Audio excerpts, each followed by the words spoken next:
My name's Alaister. I'm originally from Hastings. This is my apartment in Greenpoint in Brooklyn, New York. So I graduated from law school and it all happens pretty quickly, especially because you're so busy, and then within a year's time I was working. I was almost admitted to the bar and I worked for a couple of years, and then I realised that, look, if I want to do this, I've really got to want to do this, because there's a lot of hard work, there's a lot of long hours involved, and I questioned whether I had that. Even after a long day at work, I'd go home and write a music article about something just for my own purposes. I'd study reports about the music business. We're in the Greenwich Village, this little area, and NYU campus. What have you been studying? I'm studying a master's in music business at the Steinhardt School, which is like basically the art school of NYU. Let's talk about your decision to come to NYU. How much of it was the school and how much of it was the opportunity to live in New York? Most of it was the school, to be honest. I was actually talking to one of my friends before I came over, and she said that when she was leaving high school, she just dreamed of living in London and New York. And when I left high school, I dreamed of living in Auckland, and like sincerely, it was like, I'd love to live in Auckland, and didn't think beyond that.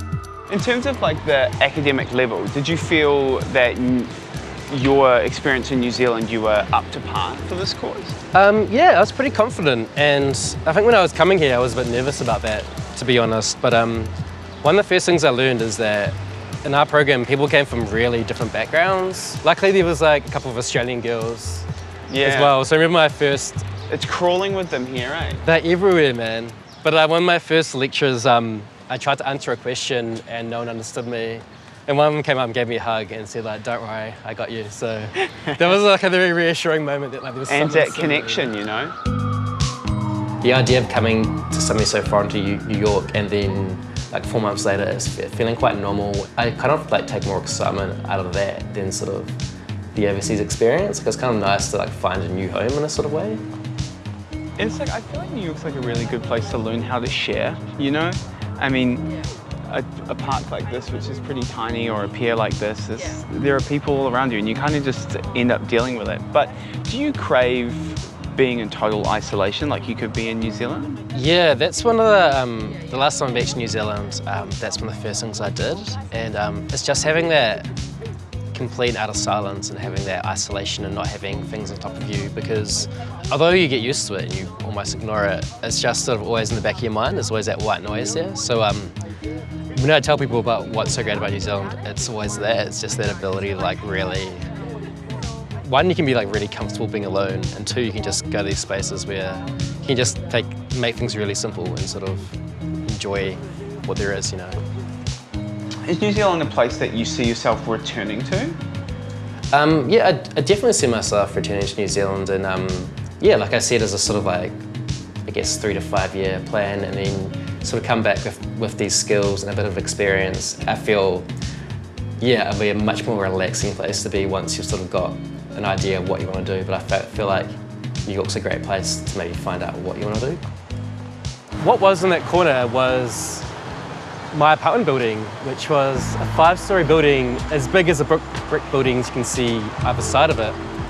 And yeah, unfortunately, probably about 6 weeks ago, there was a massive fire in the restaurant right below it, and they had to destroy it. So my apartment is now gone. And you had no opportunity to go back in at all? No opportunity to go back in. It was all cordoned off, and it had been evacuated. So luckily, there was no fatalities in my building because that was completely evacuated before the fire spread.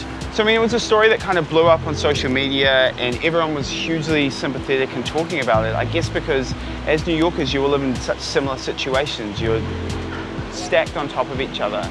Did it make you feel more part of New York's lineage? Did you feel more part of a community? Yeah, I think that was kind of like the biggest lesson, or like thing I learned from it, is that people were so supportive.